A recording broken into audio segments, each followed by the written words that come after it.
નમસ્કાર, તમે જોઈ રહ્યા છો Delhi crime print press media reporter.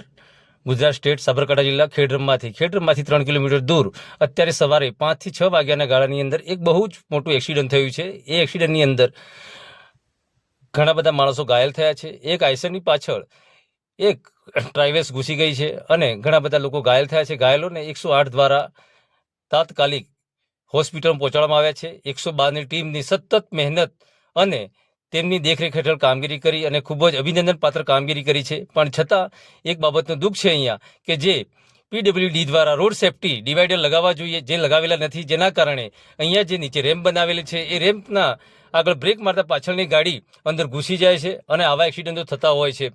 અત્યારે આ જગ્યા પર 15 દિવસ પહેલાં પણ એક્સિડન્ટ થઈને 3 માણસ મરી ગયેલા છે આ જગ્યા પર. તો પીડબ્લ્યુડી વિભાગ અથવા રોડ સેફ્ટી વિભાગને ખૂબ જ નમ્ર વિનંતી છે કે આ જગ્યા પર રોડ સેફ્ટીના જે કંઈ બેનર આવતા હોય, બોર્ડ આવતા હોય તે અહીંયા લગાવે અને આવા એક્સિડન્ટોથી લોકોને બચાવી શકાય. જય હિન્દ, જય Bharat. Delhi crime print press media reporter Dilip Solanki.